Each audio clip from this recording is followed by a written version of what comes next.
చెప్పింది మళ్ళీ బ్రీఫ్ గా హిందీ తెలుగులో చెప్తాను. గురుబే గారు ఏం చెప్పారంటే ఫస్ట్ ఓన్లీ హార్ట్ రక్తనాళాలకే స్టెంట్ పెడుతుంటే తర్వాత హార్ట్ వాల్వ్స్ అన్నిటికీ ఆపరేషన్ జరుగుతుండే. కానీ చాలా మంది ఎక్కువ వయసు ఉన్న వాళ్ళు కొందరికి ఆపరేషన్ ఫిట్ లేక చనిపోతుండ్రి. దాని తర్వాత సర్జన్స్ కూడా చేయలేకపోతుండ్రి. సో ఇనీషియల్ వారు మొదలెట్టినప్పుడు చాలా మంది ఇట్లా చేస్తే పేషెంట్ ప్రమాదం అవుతుందని హెచ్చరించారు. వారికి చాలా థ్రెట్స్ కూడా వచ్చినాయి. అయినప్పటికీ కూడా హీ ఫెల్ట్ పేషెంట్స్ కి ఇది బాగుంటుంది ఫ్యూచర్ లో అని దాన్ని కంటిన్యూ వర్క్ చేసి దాని మీద ఈ స్టేజ్కి తెచ్చారు. అంటే ఒకప్పుడు ప్రొసీజర్ చేస్తే 25% మంది చనిపోయే ప్రొసీజర్ కు ఇప్పుడు మనం లెస్ దెన్ 1% మంది చనిపోయే స్టేజ్కి తెచ్చాము ప్రొసీజర్. ఇవన్నీ కూడా ఎలా వినారంటే ఎబరాడ్ గ్రూప్ లాంటి సీనియర్స్, మార్టిలియాన్ అని ఇంకొక అతను వేరే ప్లాట్ఫామ్స్ లో వర్క్ చేసుకుంటూ, వాల్వ్స్ లో ఇంప్రూవ్మెంట్ చేసుకుంటూ, టెక్నాలజీలో అభివృద్ధి చేసుకుంటూ ఈ సిక్ పేషెంట్స్ కూడా మనం కాపాడగలుగుతున్నాం. ఇంతకు ముందు ఎవరైతే అందరూ ఆపరేషన్ సర్జన్ కూడా చేయలేమని చేతులెత్తేసిన పేషెంట్లు కూడా మనం కాపాడగలుగుతున్నాం. ఇవన్నీ వారి 25 ఏళ్ల కృషి వల్ల పేషెంట్లకి ఇది పాసిబుల్ అవుతుంది. ఇది వారికి ఎందుకు ఇలా ఇష్టం అంటే ఇండియాలో కూడా ఈ జబ్బు పెరుగుతోంది, వయసు కూడా ఎక్కువ మంది బతుకుతున్నారు కనుక ఇండియాకి కూడా ఈ ప్రొసీజర్ చాలా రిలవెంట్. యుఎస్ లో కంటే ఎక్కువ జరగకపోయినా ఇక్కడ కూడా పెరుగుతుంది కనుక he wants to teach that to all of us. Thank you sir for time and efforts what you says. And ఎప్పుడు అడిగినా వారు ఏదైనా హెల్ప్ అడిగినా కూడా ఎప్పుడు కాదనరు. So we are extremely thankful to గురుబే and association with him.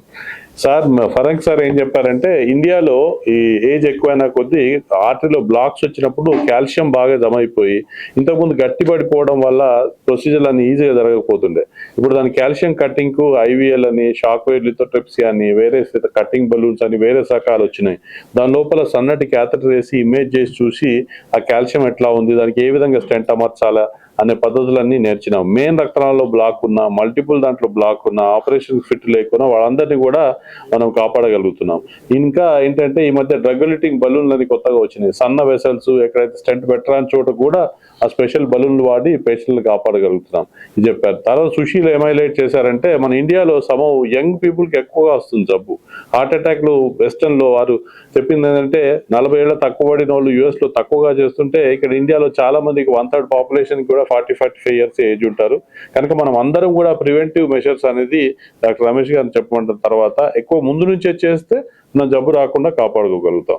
So రేపటి నుంచి ఇప్పుడు అందరికి కుతూహలం ఏముంటుందంటే 1500 మంది డాక్టర్లు అక్రాస్ ఇండియాలో ఇది సెకండ్ బిగ్గెస్ట్ మీటింగ్ రిజిస్టర్ చేసుకున్నారు. 23 లైవ్ కేసులు ఉన్నాయి వేరే ప్లేసెస్ నుంచి, ప్లస్ యుఎస్ లో 2 సెంటర్స్ నుంచి కూడా ఉంది. తర్వాత ఇండియాలో మల్టిపుల్ చోట్ల నుంచి ఉంది, ఢిల్లీ, ముంబై, చాలా చోట్ల నుంచి ఉన్నాయి. దాంట్లో ప్రత్యేకంగా ప్రొసీజర్లను మనం ఎక్స్ప్లెయిన్ చేస్తుంటాం. అయోటిక్ వాల్వ్లో స్టినోసిస్ నారోయింగ్ కే ప్రొసీజర్ చేస్తుంటే ఈ మధ్య లీకేజ్ కూడా కొత్త ప్రొసీజర్ వచ్చింది. దాన్ని ఫస్ట్ టైం ఇండియాలో అయోటిక్ రిగర్జిటేషన్ మన లైవ్ కేసు ద్వారా అందరికీ మన అమెరికా నుంచి మన లైవ్ డెమాన్స్ట్రేషన్ చేస్తున్నాం. ఇది కాన్ఫరెన్స్ ప్రొసీడింగ్స్ అవి. ఇప్పుడు నేను అన్నట్టుగా ఇంతకుముందు మనము ఎక్కువ యంగ్స్టర్స్ లో వస్తుంది.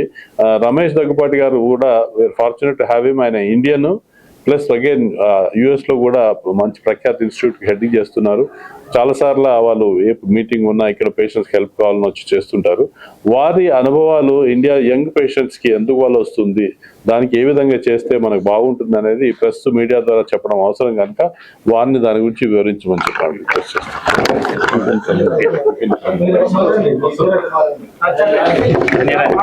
ముఖ్యంగా తెలుసుకోవాల్సింది ఏంటంటే మన ఆరోగ్యం బాగుపడాలి. ఆరోగ్యం ఎలా బాగుపడుతుంది అంటే మనకి ఆహారం అనేది చాలా ముఖ్యం.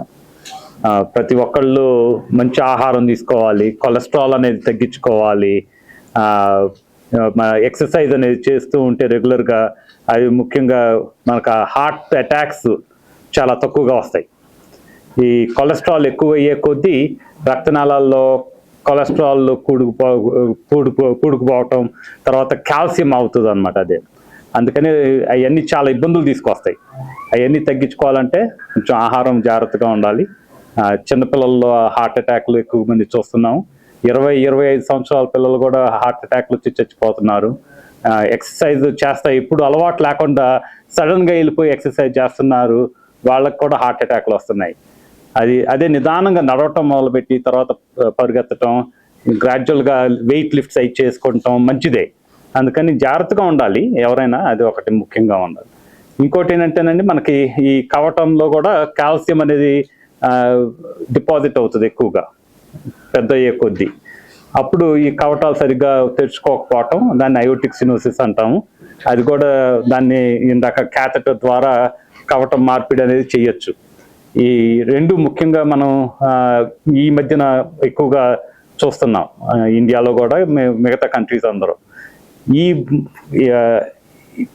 ACVS అడ్వాన్స్ కార్డియోవాస్కులర్ ప్రోగ్రామ్ అనేది ఎందుకు జరుగుతుందంటే, ఈ ప్రాపర్ ఎడ్యుకేషన్ ఉంది కానీ మనకి డాక్టర్లు అవ్వటానికి ఈ కవటం మార్పిడి గురించి, తర్వాత ఎక్కువగా కాల్షియం ఉంటే ఎలా తీయాలి, అది పూర్తిగా కరిగిపోవటం అనేది అపోహే, అది లేదు యాక్చువల్గా. చాలామంది అంతకుముందు న్యూస్ పేపర్లో చూసుంటారు, ఏదో లేజర్ చేస్తే కరిగిపోతుంది, అవన్నీ వస్తాయి ఒక మాటలు.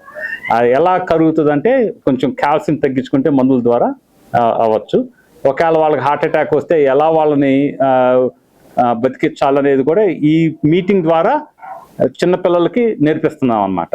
అంటే చిన్నపిల్లలు అంటే వాళ్ళందరూ డాక్టర్సే, కాకపోతే పర్టికులర్ ట్రైనింగ్ అనేది లేదు. అమెరికాలో అయితే 1 year 2 సంవత్సరాల ట్రైనింగ్ ఉంది దీనికి. ఇక్కడ ఆ ట్రైనింగ్ లేదు కాబట్టి ఈ మీటింగ్ జరుపుతా ఇట్లా లైవ్ కేసెస్ అనేవి వేరే కంట్రీస్ నుంచి, ఇక్కడి నుంచి వాళ్ళకి చూపెట్టి ఎలా చేయాలనేది ఇక్కడ మాట్లాడుతూ ఉంటాము. వాళ్ళు అక్కడ ప్రొసీజర్ చేస్తూ ఉంటారు.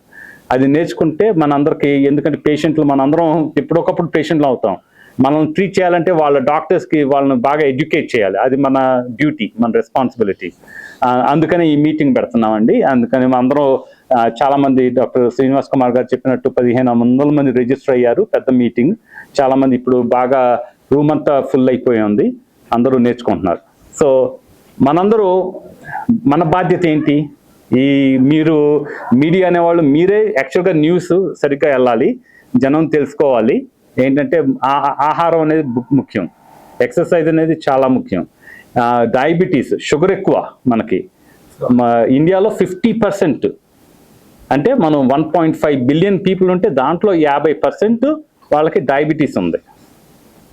ఫుడ్ కలరింగ్ ఏజెంట్లు వేస్తారు, దానివల్ల వచ్చే ప్రాబ్లమ్స్ వేరే, లివర్ దెబ్బతినవటం, లేకపోతే హార్ట్ అటాక్లు రావటం, ఇవన్నీ ఈ ఫుడ్ కూడా అడల్ట్రేషన్ అంటాము. దాంట్లో కల్తీ కలవటం కానివ్వండి, లేకపోతే కలరింగ్ ఏజెంట్లు అవనివ్వండి, ఏదైనా కానీ మంచిది కాదనమాట. అందుకని ఇంట్లోనే వండుకుంటూ జాగ్రత్తగా చూసుకొని ఆర్గానిక్ ఫుడ్స్ అనేవి ఎక్కువగా తింటే మనకి కొంచెం హార్ట్ అటాక్లు తక్కువగా వస్తాయి. Thank you. నేను బిఫోర్ వి క్లోజ్ ఇంకొక ముఖ్యమైన విషయం ఏంటంటే, మనం ఇందాక చెప్పిన విధంగా అడ్వాన్స్ మెథడ్స్ ద్వారా ప్రొసీజర్లని చేస్తున్నాం. కానీ వాల్వ్ పెట్టినా, స్టెంట్ పెట్టినా రోగి ముఖ్యంగా దాన్ని కాపాడుకోవాలి. అంటే కొన్ని నియమాలు పాటించాలి. మళ్ళీ రాకుండా ఉండేదానికి కూడా కొన్ని మందులు వచ్చినాయి. అదేంటంటే యాంటీప్లేట్లెట్స్ అని, బ్లడ్ థిన్నర్స్, దాని తర్వాత కొలెస్ట్రాల్ తగ్గించే మందులు. కొలెస్ట్రాల్ తగ్గించే దాంట్లో లాస్ట్ ఇయరే వచ్చింది ఇంక్లిసిరాన్ అనే మెడిసిన్. చాలా సిగ్నిఫికెంట్గా కొలెస్ట్రాల్ తగ్గి మళ్ళీ హార్ట్ అటాక్ రాకుండా తగ్గించవచ్చు అని మనకు అధ్యయనాలు తెలిసింది. ఇప్పుడు నెక్స్ట్ రీసెర్చ్ ఏమొస్తుందంటే, హార్ట్ అటాక్ లానోలు కూడా తీసుకుంటే ఇంకా యంగ్ ఇందాక చెప్పినట్టుగా రాకుండా కాపాడుకోవచ్చా అనేది అధ్యయనాలు జరుగుతున్నాయి. సో ఈ కొత్త రకమైన మందుల ద్వారా హార్ట్ అటాక్లు కూడా తగ్గించవచ్చు అని మనకి ఎవిడెన్స్ వచ్చింది. అదే కాకుండా మనం చాలా మందికి పిల్లలలో మీరు టీకాలు వినుంటారు. చాలా మందికి పుట్టినప్పటి నుంచి DPT, పోలియో టీకాలను ఇస్తాం. అదే కాకుండా అడల్ట్స్ లో కూడా ఈ డిఫ్తీరియా, పర్టిసిస్ టైప్ ఏదైతే influenza vaccines, Haemophilus influenza, pneumococcal vaccines, ఇవి తీసుకోవడం వల్ల ఏంటంటే వైరల్ ఫీవర్స్ అవాయిడ్ అయ్యి వైరల్ ఇన్ఫెక్షన్స్ రాకుండా ఉంటే హార్ట్ అటాక్లు మళ్ళీ అట్లాంటికి సంబంధించిన ప్రమాదాలు కూడా తగ్గుతుందని మనకు కొన్ని అధ్యయనాలు వచ్చింది. కనుక అడల్ట్ వ్యాక్సినేషన్ ప్రోగ్రామ్ కూడా ఇంపార్టెంట్. అంటే మనకు పెద్ద అయిన వాళ్ళకి వ్యాక్సిన్ తీసుకోవడం ఏంటనేది మనం అందరికి సర్ప్రైజ్ కావచ్చు. కానీ అధ్యయనాలు ఏం తెలిసిందంటే, ఇండికేషన్ వైజ్ క్లాస్ 1 ఇండికేషన్ అంటారు, అంటే తప్పక చేయాల్సిన పని, బెనిఫిట్ ప్రూవ్ అయింది అనేది. ఈ వ్యాక్సినేషన్ కూడా తీసుకుంటే, మీరు చాలా మంది వినింటారు కోవిడ్ టైమ్స్ లో కోవిడ్ వ్యాక్సిన్ వచ్చింది, అది కూడా ఒక గైడ్ లైన్స్ లో వచ్చింది. అలాంటి కాకుండా I can't go into details of all the diseases, all vaccines, కానీ దానికి షింగిల్స్ వ్యాక్సిన్ అని, ఇంకా దాని తర్వాత దగ్గు, న్యూమోనియాలు రాకుండా తీసుకునే ఎస్పెషల్లీ హార్ట్ పంపింగ్ తక్కువ ఉన్న వాళ్ళు, హార్ట్ అటాక్ వచ్చి పంపింగ్ తగ్గిన వాళ్ళకి అది తీసుకోవడం వల్ల ఇంకా లాభం ఉంటుందని వచ్చింది. సో మా కాన్సెప్ట్ ఆఫ్ ఈ మీటింగ్ ఇంకో ముఖ్య ఉద్దేశం ఏంటంటే ఇంటర్వెన్షన్ చేయడం నేర్పించడమే కాదు, మళ్ళీ రాకుండా దానికి ఎట్లా ప్రివెంట్ చేయాలా, ప్రొసీజర్ చేసినాక ఎటువంటి ఇంజెక్షన్ తీసుకోవాలి, ఫాలోఅప్ లో ఎట్లా చేయాలనేది కూడా మనం డిస్కస్ చేస్తున్నాము. అందుకనే జస్ట్ హైలైట్ చేయడానికి వాళ్ళు అక్కడ ఒక వ్యాక్సిన్ దాని ఉద్దేశం జనరల్గా తెలియదు కనుక అడల్ట్ వ్యాక్సినేషన్ ప్రోగ్రామ్ అనేది కూడా అక్కడ పెట్టడం జరిగింది. పైన వీళ్ళ పార్టిసిపేట్ చేసే డాక్టర్లకు సంబంధించి వాళ్ళకి దాంట్లో కొంచెం కన్సెషన్ లో కూడా ఆ డ్రగ్స్ అని ఇవ్వడం జరుగుతుంది. అంటే మీరు వినే ఉంటారు, వంశపారంపర్యంగా కొన్ని జబ్బులు వస్తున్నాయి. హార్ట్ అటాక్లు కూడా మన తాతలు ముత్తాతలు ఉన్నాయంటేనే మన తండ్రికి అన్నలకి ఉన్నాయంటే, చెల్లెళ్ళకి ఉన్నాయంటే కొంచెం మనం భయపడతాం. అది వంశపారంపర్యంగా రావచ్చు, దాన్ని ప్రివెంట్ చేయటం ఎట్లా? కొలెస్ట్రాల్ ఎక్కువగా ఉండొచ్చు, దానివల్ల కొన్ని కరెక్ట్ చేసినా కానీ మనకి హెరిడిటరీ డిసీజ్ అంటాం, అది అవాయిడ్ చేయడానికి వ్యాక్సిన్ తీసుకుంటే హార్ట్ అటాక్లు తగ్గచ్చేమోనన్న ఆశతో వ్యాక్సిన్ కూడా కనిపెట్టారు. అది ఇంకా అధ్యయనం బాగా జరుగుతుంది. కొందరు ఎప్పుడు కొన్ని అయితే మందులు వచ్చేసినాయి ఆల్రెడీ మార్కెట్లోకి, ఇంకా కొన్ని వస్తాయి ఇంత ఫ్యూచర్లో. ఇంకా ముగించే ముందు చాలా సింపుల్ భాషలో పంచసూత్రాలు అని చెప్తాను నేను, హార్ట్ అటాక్లు రాకుండా కాపాడుకోవడానికి. ఇది మీడియాకి అంతా చాలా ఇంట్రెస్టింగ్ గా ఉంటుంది, ప్లస్ పబ్లిక్ కూడా తెలుసుకోవాల్సింది ఏంటంటే ఈ పంచసూత్రాలు పాటిస్తే మీకు హార్ట్ అటాక్ల బారిన పారాలిసిస్ రాకుండా 80% కాపాడుకోవచ్చు అనే అధ్యయనంలో వచ్చింది. ఏంటంటే రోజుకు ఒక మినిమం 5-6 గంటలు హాయిగా నిద్రించాలి. అంటే టెన్షన్ లేకుండా నిద్రపోకుంటే సెల్స్ అంతా డ్యామేజ్ జరుగుతుంది. అలా కాకుండా మితంగా భుజించాలి, ఏదైనా కూడా అతిగా వద్దు, అతి సర్వత్ర వర్జ్యత అంటారు కనుక వెజిటేరియన్ ఫుడ్ మంచిది. మూడోది లైఫ్ అంటే చలనము, సమ యాక్టివిటీ చేయాలి. రోజు కనీసం ఒక 30 నిమిషాలు ఎక్సర్సైజ్ చేస్తే వారంలో 5 రోజులన్నా చేస్తే కూడా లాభం ఉంటుందని వచ్చింది. ఇందాక రమేష్ గారు చెప్పినట్టు బాగా సివియర్ గా strenuous weight lifting exercise sudden గా చేస్తే సడన్ గా చనిపోయే ప్రమాదం ఉంటుంది కనుక వార్మప్ చేసుకుంటూ దానికి ఒక గైడెడ్ విధానం ద్వారా మన శరీరానికి ఏది సరిపోతుందో అట్లాంటి ఎక్సర్సైజ్ చేసుకోవాలి. ఇంకా 4వది ఏంటంటే టెన్షన్ పెట్టుకోవద్దు, స్ట్రెస్ తీసుకోవద్దు అని చెప్పేదానికంటే హ్యాపీగా ఉండాలి, హ్యాపీగా ఉండే హెల్తీగా ఉండే అంటారు. అలా కనుక ఎక్కువ స్ట్రెస్ తీసుకోవడం మంచిది కాదు. స్ట్రెస్ఫుల్ తీసుకుంటే దానివల్ల హార్మోనల్ చేంజెస్ వచ్చి ప్రాబ్లమ్స్ ఉంటాయి. లాస్ట్లీ ఎవరికైనా మనకి డయాబెటీస్, బ్లడ్ ప్రెషర్, కొలెస్ట్రాల్ ఉంటే దానికి సంబంధించిన ట్రీట్మెంట్ తీసుకున్నట్టయితే ఈ ప్రాబ్లమ్స్ అన్ని రాకుండా మనకి 80% కాపాడుకోవచ్చండి. మీరు అందరూ 5-year ప్లాన్ వినుంటారు. ఈ పంచసూత్రాలలో ఫర్ ప్రివెన్షన్ కూడా మీ ద్వారా మీడియాకి అందరికి చెప్పండి, పబ్లిక్ అంతా ఎడ్యుకేట్ చేయండి. ఇవి కూడా మనం బ్రీఫ్ గా డిస్కస్ చేస్తాం.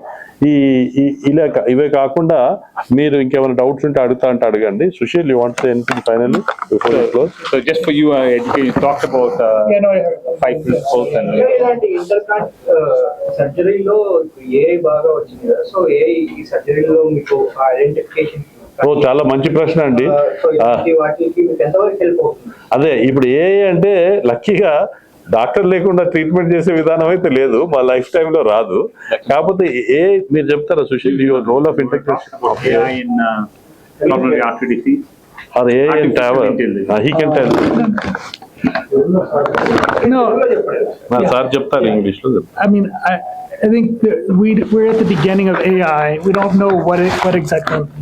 We don't know it's going to play an increasing role. How it's playing that role, the next 5-10 years, I think, is going to define. AI is going to help. I think, 10 years ago, the term that was used a lot was precision medicine. Like we give medicines to people, but medicines work better in some people than others. Certain medicines work better in some people than others. We don't know why. With AI, I think, we've always said we should define what works best in what individual. And hopefully AI will start to do that. So in terms of prevention, what are the goals? Because some people develop coronary disease, some people don't. Some people, these medications work, other people it doesn't. So how do we identify people at risk? How do we give a precise plan? And I think that's going to continue to evolve. AI is also important in terms of discoveries. The knowledge that's coming with it and new discoveries and everything, I think, is going to play a role. In terms of how we do procedures, it's becoming important in terms of helping us to plan procedures and do things like that as well. But it's honestly just at the beginning, because I think we're using it as physicians. Industry is using it to help them develop things, but eventually it's going to go directly to the patient. And it's not going to, in some ways, I think it will bypass the doctors. I wore I wore one of those glucose monitors for a month. And it would give me alerts telling me, I learned what my food intake and everything else. So then it allows the patient to take more of an active role rather than just the physician as well. అంటే ఇంకా మనం procedure planning లో కూడా ఏఐలో ఇప్పుడు aortic valve కి ఏ విధమైన valve అమర్చాలి అదన్నీ కూడా ఆర్టిఫిషియల్ ఇంటెలిజెన్స్ ద్వారా స్టడీ చేసి దానికి ఎట్లా చేస్తే బాగుంటుంది అన్నట్లు కూడా స్టడీ జరుగుతుంది. సుశీల్ చెప్పినవి కాకుండా ఇంకా ఏంటంటే ఈసీజీ చిన్న విధానం, ఈసీజీ మామూలు చూస్తే మనకు తెలియదు, కానీ ఆర్టిఫిషియల్ ఇంటెలిజెన్స్ ద్వారా ల్యాక్స్ ఆఫ్ ఈసీజీస్ దానికి ఫీడ్ చేసిస్తే ఈసీజీలో మామూలు చిన్న టెస్ట్లో కూడా ఫ్యూచర్లో వీరికి అయోటిక్ స్టెనోసిస్ రావచ్చు, ఈ వాల్వ్ పెరగచ్చు అనేది ఫ్యూచర్ ప్రెడిక్షన్స్ కూడా అది ఎట్లా ఉపయోగపడుతుందానికి స్టడీస్ నడుస్తున్నాయి. అదేవిధంగా ప్రొసీజర్ చేసిన తర్వాత కొందరు సడన్గా చనిపోతుంటారు, పంపింగ్ తక్కువ ఉంటుంది. వీళ్ళందరి మానిటరింగ్ కూడా వేరే సగాన ఏఐ టెక్నాలజీతోని ఎట్లా డిటెక్ట్ చేయాలా, ఎట్లా సడన్ డెత్లు కాపాడాలనే దాంట్లో కూడా రీసెర్చ్ జరుగుతుంది. సో సుశీల్ గారు చెప్పినట్టుగా రాకుండా ఎట్లా చేయాలి, అర్లీగా డిటెక్ట్ ఎట్లా చేయాలి, చేసినాక ఏ టెక్నిక్ అన్నిట్లలో వేరే విధానాల్లో ఏఐ రోల్ ఉందండి. బట్ యాజ్ ఆఫ్ నౌ అయితే we still feel it is evolving stage. మొత్తము ఇంకా ఫ్యూచర్లో చాలా పొటెన్షియల్స్ ఉన్నాయి. ఫ్యూచర్లో చాలా మంది పారామెడికల్ స్టాఫ్ పనిని మన మిగతా పనులు చేసే వాటిని ఎడ్యుకేషన్ కోసమైనా కానీ దాంతో డిటెక్షన్ అర్లీగా, మన ఇండియా లాంటి కంట్రీలో పెద్ద ప్లేస్లలో అన్ని చోట్ల అందరు డాక్టర్లు ఉండరు, అట్లాంటి చోట కూడా ఏదైనా డివైస్ పరికరాలు పెట్టి కానీ జబ్బును ఎట్లా గుర్తుపట్టడానికి పనికొస్తున్న దాంట్లో కూడా చాలా నడుస్తుంది. ఈ ఫ్యూచర్లో ఇంకా ఇంకా జీన్ థెరపీ అని, దాని తర్వాత ఒకసారి ఒక ఇంజెక్షన్ తీసుకుంటే లైఫ్ టైం రాకుండా చేసేదానికి పద్ధతులు ఉన్నాయని చాలా రీసెర్చ్ జరుగుతుంది. బట్ యాజ్ ఆఫ్ నౌ అయితే కొన్ని ప్రొసీజర్లో మనం సింప్లిఫై చేసి రిస్క్ తక్కువగా చేయడానికి మాత్రం ఆల్రెడీ క్లినికల్ యూజ్లోకి వచ్చింది. సార్ ఇప్పుడు వంట నూనెల ద్వారా పోదాడం ద్వారా కూడా ఎక్కువ గుండె జబ్బులు వస్తాయి, ఇందులో వాస్తవంగా? అంటే ఏదైనా అండి, వంట నూనె టన్నులు మంచిది, ఆలివ్ ఆయిల్ మంచిదని అదే టన్నులు వేసుకుంటే అదే విషయం అవుతుంది. ఏదైనా మోతాదులో చేయాలా, మితంగా చేయాలా, అప్పుడు ప్రాబ్లం ఉండదు. జనరల్గా ఏ ఆయిల్ మంచిదంటే స్టడీస్లో ఏమొచ్చిందంటే రొటేషన్ ఆఫ్ ఆయిల్స్ మంచిదని. జనరల్గా ఏదైనా ఆయిల్ను మళ్ళీ రీకుక్ చేసిన ఆయిల్ వాడకూడదు, అది డేంజరస్ అవుతుంది, అది ఆక్సిజనేటెడ్ అయిపోయి క్యాన్సర్ కారణకాలు అవుతున్నాయని తెలుసు. చాలా మంది పూర్లో ఏంటంటే అట్లీస్ట్ రోడ్ సైడ్లో కూడా అదే మళ్ళీ ఆయిల్ వేయించి మళ్ళీ చేస్తే అది డేంజరస్, అలా చేయకూడదు. ఏదైనా మితంగా చేసుకోవాలి. అన్నిటికంటే మంచి రొటీన్గా సన్ఫ్లవర్ ఆయిల్ వాడతారు, పర్లేదు. రొటేషన్ ఆఫ్ ఆయిల్ చేస్తే పర్లేదని, కొందరు కోకోనట్ ఆయిల్ మంచిదని, ఏదైనా కూడా మితంగా వాడండి. దట్ ఇస్ మై అంటే మిక్స్డ్ ఆయిల్ అంటేనే రొటేషన్ ఆఫ్ ఆయిల్స్ అంటాము. Rotation of oil, mixed oil అనేది ప్రత్యేకంగా దొరకలేదు. ఒక సన్ఫ్లవర్, ఇంకో చాలా మంది ఏదో స్పెషల్ టైప్ ఆఫ్ ఆయిల్ అని చాలా కాస్ట్లీది కొనుక్కొని చేస్తారు. అదంతా అంత అఫోర్డ్ చేస్తే వేరు, కానీ అందరు ప్రత్యేకంగా దానికోసమే మ్యారినేటెడ్ ఫుడ్ స్టఫ్స్ అని ఏదైనా అతిగా చేయకూడదు. ఫుడ్ స్టఫ్ ఒక ఆయన ఓన్లీ మటన్ తినమంటాడు, నేను తినద్దు అంటాడు, ఒక ఆయన ఇంకోటి తినమంటాడు. ఏదైనా నేచర్ నుంచి అతిగా డివైడ్ చేస్తే దానికి ప్రాబ్లమ్స్ వస్తాయండి. ఏదైనా మితంగా చేయండి. Traditional Indian diet, vegetarian diet was quite good because they used to also work and walk. That is becoming less. Vaccine price information. Vaccine price. Vaccine price. Price of vaccine. Side effects. అంటే చాలా తక్కువ అండి side effects. అంటే మన allopathy beauty ఏంటంటే ఏదో రామ్దేవ్ బాబా గారు వారిని అంటలేను, అట్లా భస్మంలాగా ఇచ్చినట్టు కాదండి. ఏదన్నా సైంటిఫిక్ గా అధ్యయనమై 1000 మందిలో టెస్ట్ అయిన తర్వాతనే బయటకు వస్తుంది అలోపతిక్ మెడిసిన్.